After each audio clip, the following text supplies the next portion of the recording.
the channel. I'm Nico, and welcome to part 7 of my Fnaf review series. Today we're going to be reviewing Five Nights at Freddy's Ultimate Custom Night, the most chaotic Fnaf game.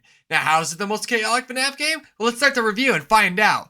Also, before the review starts, I will actually be ditching the whole main game campaign section, and I'll be bringing back the story section from the Return to Bloody Nights review, mainly because these next few FNAF games are either self-explanatory or don't have any main game nights, especially this game that I'll be reviewing today, because it's quite literally an ultimate custom night. Every night is dependent on what you want to do, who you want to be active, and what their difficulty is. So, yeah, let's start with the story and start this review.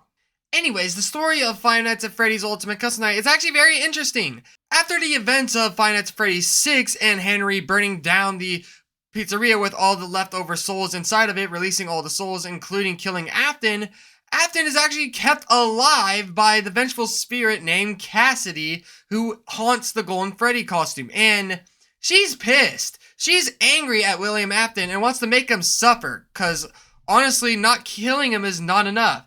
So she keeps him alive to go through constant pain and suffering in his mind after several waves of jump scares. Anyways, the story is quite interesting, as after the events of Five Nights at Freddy's 6 and Henry burning down, releasing the rest of the souls, and of course killing William Afton, for some reason, is kept alive by the vengeful spirit of Golden Freddy, aka Cassidy, who really hates Afton and doesn't think killing him is enough. So of course she keeps him alive and makes him suffer through endless waves of torment in his mind, in what I like to call his personal hell, as we see in Ultimate Custom Night. And that's pretty much the story. You play as William Afton in his own mind in this so-called personal hell, having to go through waves of jump scares from the animatronics he's created over the years, and pretty much making him suffer in this endless loop of jump scares. So, yeah, very freaking dark, but also a really unique way to continue the story in a game that's really just made to be some chaotic fun. But anyways, though, that's pretty much the story already. Let's get into the mechanics. Now, mechanic-wise, I'm not going to go into all the animatronics specifically, mainly because those are self-explanatory. Just putting your mouse cursor over the animatronics will actually tell you what they do and how you should stop them. So I'm actually just going to explain everything that you'll see and use in the game, such as the power-ups, the challenges, and of course what you have in your office. Let's start, of course, with the power-ups. Now, you actually can get 4 power-ups, and you get power-ups by either beating a night or, of course, losing a night. And these 4 power-ups include Timid, which decreases your temperature by 10 degrees, keeping it at 50 at the start of your night. Extra Power, which gives you an extra 2% of power at the beginning of your night. Extra Coins, which actually lets you have 3 coins at the start of a night. And, of course, the infamous Dee Dee Repel, which actually keeps a special animatronic Dee Dee away from the entire night. And I'll actually explain what she does, as she has, I believe, a 30% chance to appear on any night if you don't have the Dee Dee Repel on. And what she'll do is that she'll pretty much call a random animatronic into play. Meaning, if you're not paying attention and don't find out which animatronic she's actually activated in the middle of your night, well, you may die from said animatronic. But yeah, those are all the upgrades. Let's actually get into the challenges, which are actually extra. It's actually extra content for the game in case you get bored or have no ideas for who to activate. And it's actually a really good way to challenge yourself and see how many of these challenges you can beat. Now, of course, these challenges include Spring Lock, Creepy Crawlies, Old Friends, Girls Night, Bears Attack, Nightmares, and so much more, creating a lot more content in a really good way to honestly challenge yourself, as I completed a handful of these myself. Anyways, another thing that you'll realize is that you also have a point value system, which you can accumulate by, of course, difficulty of the animatronics. In this case, 1% of an animatronic equals to 10 points.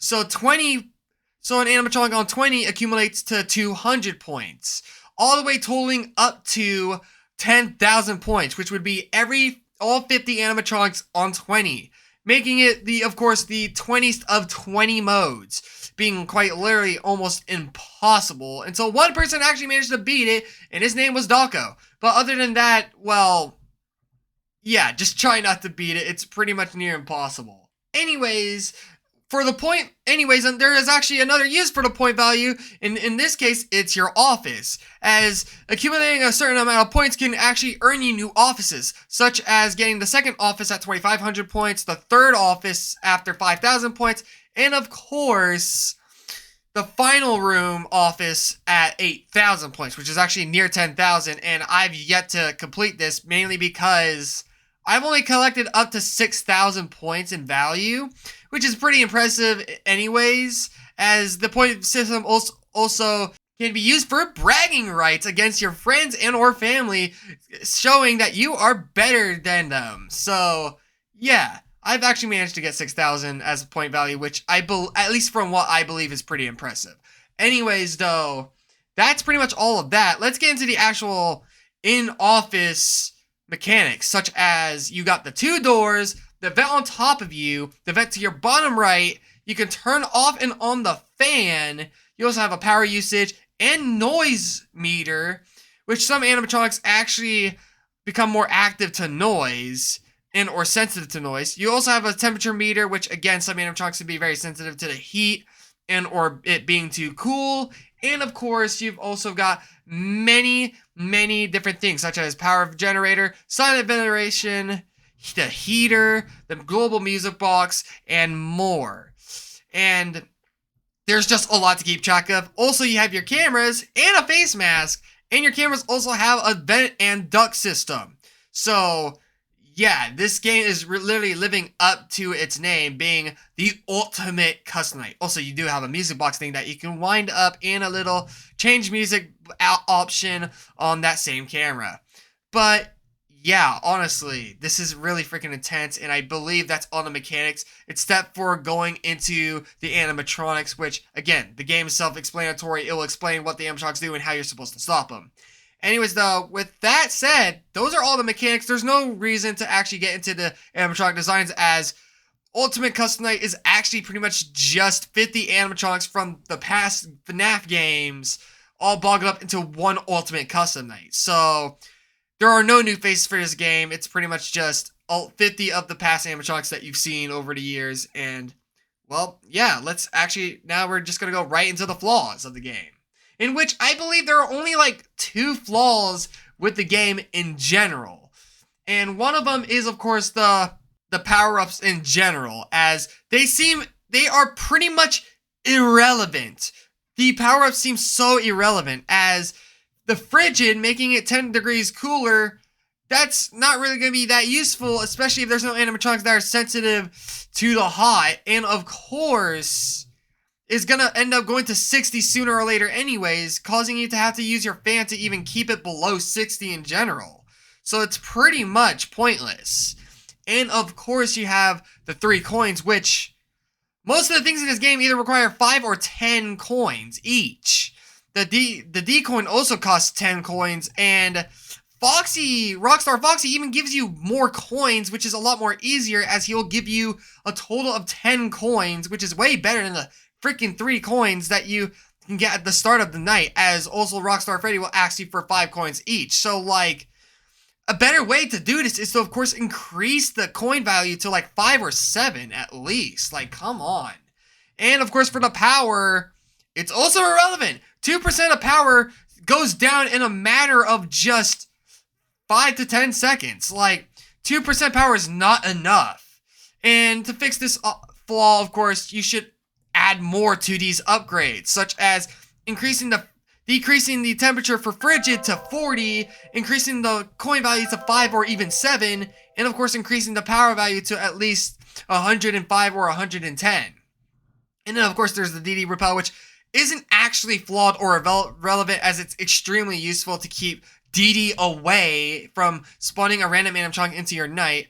But of course it's only irrelevant on 50-20 mode, where it doesn't matter if you have the repel on or not, and she will just appear as a shadow version of herself. So, yeah. Anyways, the other flaw I had with the game is, of course, the replay value. Now, this is not too much of a flaw, as these are just 2 minor flaws.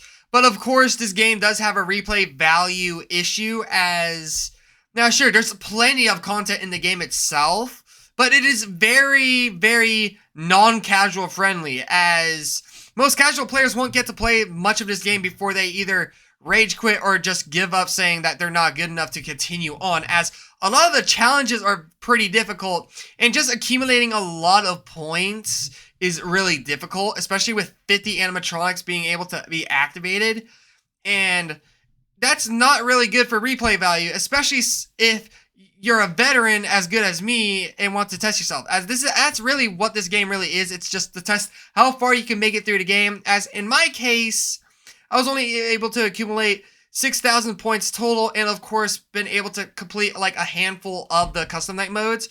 And you can also realize that ever since the live streams I did of this game in my reviews revisiting series, I haven't touched it since, because that is my limit. That is where the replay value comes into play.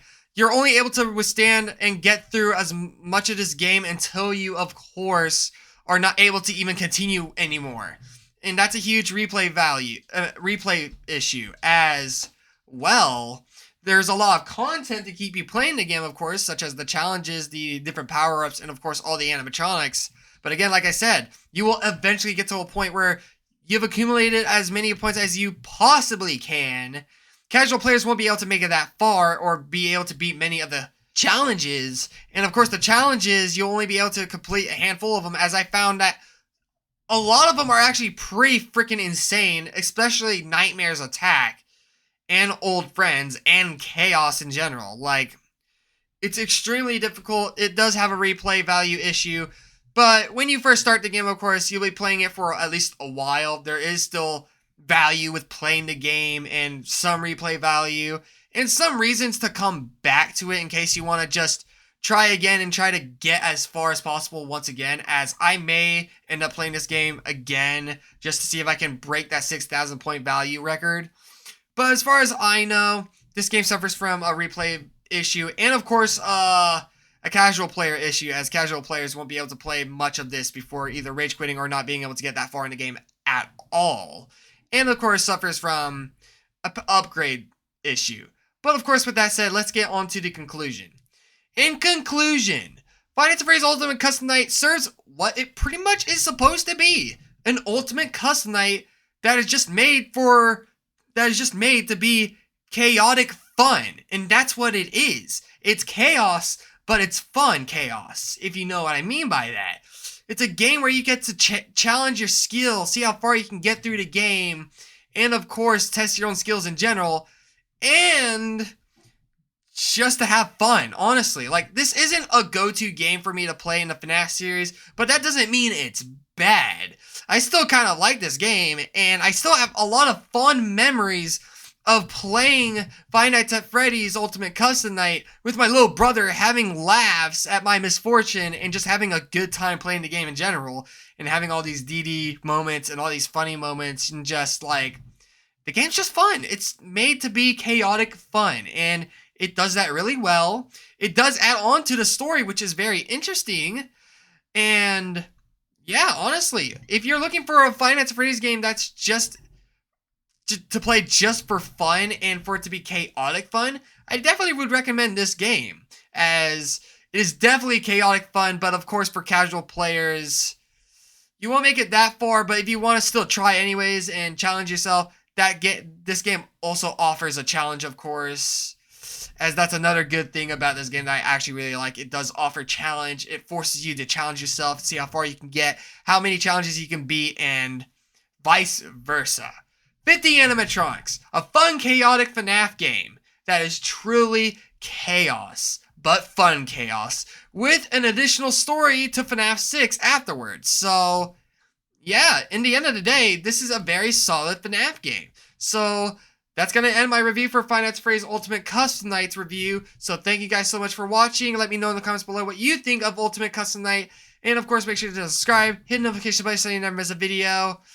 Stay safe, have a great day and or night, and of course, stay tuned for Part 8, FNAF VR, A Fun Nostalgia Trip. Stay tuned for that. I'll see you guys in the next video stream and or post. Later, Gators!